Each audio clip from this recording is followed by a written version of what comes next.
Rhapsody of realities आज Wednesday 10 नवंबर 2021। आज बुधवार 10 नवंबर 2021। रैप्सोडी ऑफ रियलिटीज़ में आज पास्टर क्रिस ओयाखिलोम द्वारा जो वचन हमको सीखने के लिए मिला है revelation 8 chapter 3 verse. Revelation 8 chapter 3 verse. प्रकाशित वाक्य 8 अध्याय 3 वचन। प्रकाशित वाक्य 8 अध्याय 3 वचन।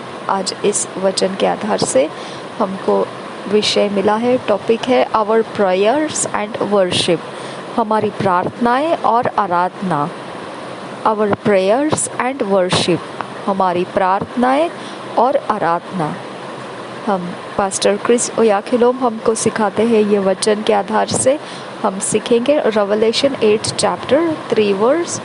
And another angel came and stood at the altar having a golden censer, and there was given unto him much incense, that he should offer it with the prayers of all saints upon the golden altar which was before the throne. और एक बार पढ़ेंगे Revelation 8 chapter 3 verse. And another angel came and stood at the altar having a golden censer, and there was given unto him much incense, that he should offer it with the prayers of all saints upon the golden altar which was before the throne. हम इसी वचन को हिंदी में पढ़ेंगे। प्रकाशित वाक्य 8 अध्याय 3 वचन। फिर एक और स्वर्गदूत सोने का धूपदान लिए हुए आया और वेदी के निकट खड़ा हुआ, और उसको बहुत धूप दिया गया कि सब पवित्र लोगों की प्रार्थनाओं के साथ सोने की उस वेदी पर जो सिंहासन के सामने है चढ़ाए। और एक बार पढ़ेंगे प्रकाशित वाक्य 8 अध्याय का 3 वचन। फिर एक और स्वर्गदूत सोने का धूपदान लिए हुए आया और वेदी के निकट खड़ा हुआ, और उसको बहुत धूप दिया गया कि सब पवित्र लोगों की प्रार्थनाओं के साथ सोने की उस वेदी पर जो सिंहासन के सामने है चढ़ाए। When you study the book of Revelation, one of the many beautiful things you find is the power and spiritual import of our prayers and worship. जब हम अभ्यास करते हैं प्रकाशित वाक्य के पुस्तक की, तब एक बहुत सुंदर चीज़ों में से एक चीज़ ऐसे हम उसमें ढूंढ लेते हैं जो है शक्ति के विषय में और आत्मिक तरह से जो अर्थ निकलता है हमारे प्रार्थनाओं का और आराधना का, जो चलाया जाता है आत्मा के क्षेत्रों के अंदर। ये एक सुंदर बातों में से एक सुंदर बात हमको मालूम पड़ती है जब हम प्रकाशित वाक्य के पुस्तक का अभ्यास कर रहे होते हैं। Revelation 15 chapter 18 for example describes something remarkable as revealed to John. It says, and the temple was filled with smoke from the glory of God and from his power, and no man was able to enter into the temple till the 7 plagues of the 7 angels were fulfilled. उदाहरण के तौर पर ये वर्णन जो प्रकाशित वाक्य के 15 अध्याय के 8 वचन में दिया गया है, बहुत ही ध्यान खींच लेने वाली बात यहाँ पर प्रकाशित की गई है यूहन्ना को। हम उसको वचन में से पढ़ेंगे। यूहन्ना प्रकाशित वाक्य के 15 अध्याय के 8 वचन में ध्यान खींचने वाली ऐसी बात वहाँ पर है। और परमेश्वर की महिमा और उसकी सामर्थ के कारण मंदिर धुएं से भर गया, और जब तक उन 7 स्वर्गदूतों की 7 विपत्तियां समाप्त न हुई, तब तक कोई मंदिर में न जा सका। देखिए और एक बार पढ़ेंगे प्रकाशित वाक्य 15 अध्याय 8 वचन। और परमेश्वर की महिमा और उसकी सामर्थ्य के कारण मंदिर धुएं से भर गया। और जब तक उन सातों स्वर्गदूतों की सातों विपत्तियां समाप्त न हुई, तब तक कोई मंदिर में न जा सका। This parallels what we read in the Old Testament when the priests entered into the temple built by Solomon. अब ये समान रेखाओं में चल रही ऐसी बात हम पढ़ते हैं जो पुराने नियम में लिखा हुआ है याजकों के विषय में, जब याजक प्रवेश करते थे मंदिर के अंदर, जिस मंदिर को सुलेमान के द्वारा बनाया था।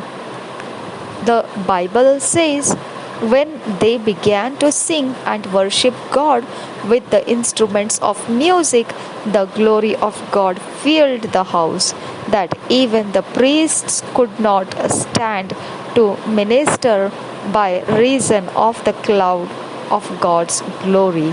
2 Chronicles 5 chapter 14 verse.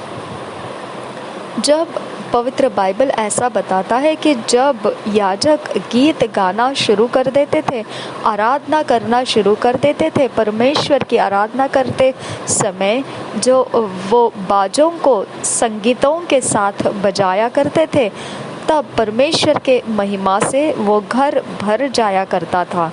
और इतना ही नहीं, खुद याजक भी उस जगह में खड़ा नहीं हो पाता था जो सेवा करने के लिए खड़ा है, जिस कारण यह होता था कि जो बादल परमेश्वर के महिमा का उतर कर आया है उसमें वह कुछ भी देख नहीं पाता था। इतना घना बादल वो छाया हुआ रहता था जिसके अंदर याजक सेवा भी नहीं कर पाता था आंखों से देखकर। दूसरे इतिहास की पुस्तक 5 अध्याय के 14 वचन में इसके विषय में लिखा हुआ है, हम उसको पढ़ेंगे। दूसरा इतिहास उसका 5 अध्याय 14 वचन। हम DSI बाइबल में से पढ़ेंगे।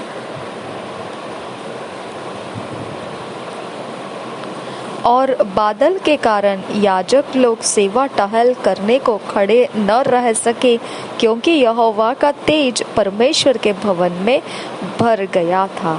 और एक बार पढ़ेंगे दूसरा इतिहास 5 अध्याय 14 वचन।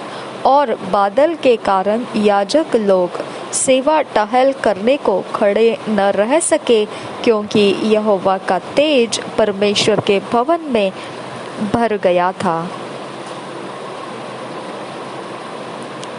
Our prayers and worship in the earth have great impact in heaven.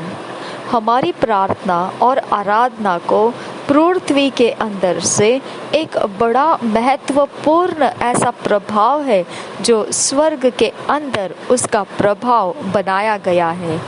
जो हम प्रार्थना करते हैं, जो हम आराधना करते हैं, जो इस पृथ्वी के ऊपर से हम कर रहे होते हैं, लेकिन अगर उसकी असलियत हम देखेंगे तो वो स्वर्ग के अंदर बहुत बड़ा महत्व रखता है, महान महत्व रखता है, जो स्वर्ग के अंदर बड़ा प्रभाव करता है वो। When we pray, when we worship, how does God see it? जब हम प्रार्थना करते हैं, जब हम आराधना करते हैं, तब परमेश्वर कैसा देखता होगा हमको? We are actually offering spiritual sacrifices. सच में देखा जाए तो हम असल में अर्पण चढ़ा रहे होते हैं आत्मिक बलिदानों का।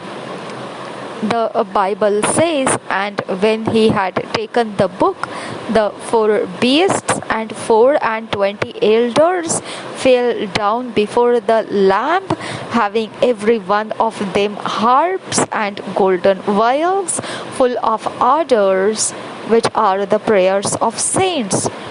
Revelation 5 chapter 8 verse. पवित्र बाइबल हमको इसके विषय में बताता है। जब हम आराधना कर रहे होते हैं, जब हम प्रार्थना को कर रहे होते हैं, तो वो एक सच में देखा जाए तो एक अर्पण भेंट चढ़ाना हो जाता है जो आत्मिक बलिदानों में गिनती किया जाता है। और इसके बारे में हम पढ़ते हैं प्रकाशित वाक्य 5 अध्याय के 8 वचन में। DSI बाइबल में से हम पढ़ रहे हैं प्रकाशित वाक्य 5 अध्याय 8 वचन। जब उसने पुस्तक ले ली तो वे चारों प्राणी और 24 प्राचीन उस मेमने के सामने गिर पड़े। उनमें से हर एक के हाथ में वीणा और धूप, जो पवित्र लोगों की प्रार्थनाएं हैं, से भरे हुए सोने के कटोरे थे। और एक बार पढ़ेंगे प्रकाशित वाक्य 5 अध्याय 8 वचन। देखिए, जब हम प्रार्थना और आराधना किए तो वो कहाँ जाता है? स्वर्ग में उसका स्थान कहाँ हो जाता है वो देखिए। जब उसने पुस्तक ले ली तो वे चारों प्राणी और 24 प्राचीन उस मेमने के सामने गिर पड़े। उनमें से हर एक के हाथ में वीणा और धूप, जो पवित्र लोगों की प्रार्थनाएं हैं, से भरे हुए सोने के कटोरे थे। Hallelujah. When you are praying here in the earth, it's not a mere religion routine. It goes to heaven as incense. जब आप इस पृथ्वी के ऊपर प्रार्थना कर रहे होते हैं तो वो केवल एक कोई धर्म की प्रक्रिया नहीं जो रोज के जीवन में हम करते रहते हैं। यह स्वर्ग में जाता है और धूप बन जाता है। परमेश्वर के स्वर्ग में वो धूप बन जाता है। That's what David meant when he said, "Let my prayer be set forth before thee as incense, and the lifting up of my hands as the evening sacrifice." Hallelujah. Psalms 141 2 words. यही तो कारण है कि दाऊद मतलब रखते हुए बोल रहा था, समझ के साथ वो बोल रहा था। जब उसने भजन संहिता के 141 अध्याय के 2 वचन में उसने बोलकर दिखाया। हम उस वचन को पढ़ेंगे। भजन संहिता 141 अध्याय उसका 2 वचन में भजनकार इस प्रकार से, दाऊद इस प्रकार से बोल रहा है। DSI बाइबल में से हम पढ़ेंगे भजन संहिता 141 2 वचन। मेरी प्रार्थना तेरे सामने सुगंध धूप और मेरा हाथ फैलाना संध्या काल का अन्न बलि ठहरे। और एक बार पढ़ेंगे भजन संहिता 141 अध्याय 2 वचन।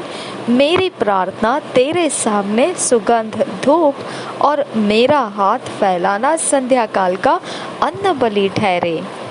David, being a prophet, had a revelation of the future.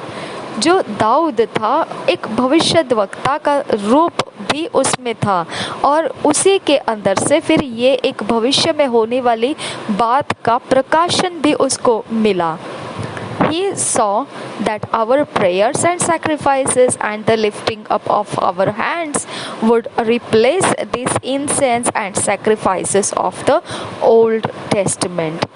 उसने ये भविष्य में होने वाला जो प्रकाशन पाया उसमें उसने क्या देखा था कि हमारी जो अभी जो हम प्रार्थना करते हैं, इस नए जन्म लिए हुए समय में हम जो प्रार्थना करते हैं और परमेश्वर को बलिदान चढ़ाते हैं और अपने हाथों को ऊंचा करते, तो ये वो सब कुछ बदल देता है। जो पुराने नियम में धूप जलाया जाता था और बलिदानों को, जो बलि बकरों को या बैलों को बलि किया जाता था, उसको हटाकर अब इसको बलिदान के रूप में स्वीकारा जा रहा है। जो हमारी प्रार्थनाएं हैं और जो हमारे अर्पण भेंट है और हमारा हाथ उठाना है, यह सब कुछ अब क्या हो रहा है, धूप और बलिदानों का स्थान ले चुका है। जो पुराने नियम में रहता था उस स्थान को अब हमारी प्रार्थना और अर्पण और हमारे हाथ उठाना, ये बलिदान के रूप में धूप और बलिदान होकर वो चढ़ाया जा रहा है। जो पुराने नियम में सचमुच में धूप जलाया जाता था, जो पुराने नियम में सचमुच में अन्न बलि, मेल बलि, ऐसे बलिदानों को किया जाता था। लेकिन अब जो है वो उसने, दाऊद ने पहले ही देख लिया था और उसके देखे हुए चीज़ों में उसने क्या देखा था, इस बात का प्रकाशन देखा था कि अब जो आने वाला समय है वो हमारी प्रार्थना और अर्पण और हाथ ऊंचा उठाना, यह सब कुछ बलिदान और धूप कहा जाएगा। जो पुराने नियम में रहा करता था उसको हटा दिया जाएगा और उस जगह में हमारी प्रार्थना, अर्पण और हाथ ऊंचा उठाना, यह अभी धूप और बलिदान का रूप प्राप्त करेंगे। Our theme verse says there is an altar, a temple in heaven, upon which the angel offers his incense alongside the incense of our own prayers.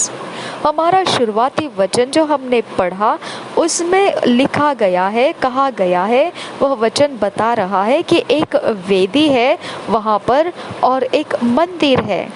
तो उस स्वर्ग के अंदर जो स्वर्गदूत है जो धूप को अर्पण चढ़ाता है, तो साथ साथ वो और एक धूप को जो हमारी प्रार्थनाएं हैं उसको भी अर्पण में लेकर आता है। How amazing that is! So, when you are praying and worshipping the Lord, it's important that you understand the spiritual significance of what you are engaged in and do it with faith, hope and love. Praise God! तो कितना ही यह अद्भुत काम हो रहा होता है कि हमारी प्रार्थनाओं को स्वर्गदूत धूप का रूप लिया हुआ लेकर जा रहा होता है वेदी के ऊपर चढ़ाने के लिए। कितना ही ये अगम्य, ऐसा अद्भुत ऐसी बात है हमारे लिए।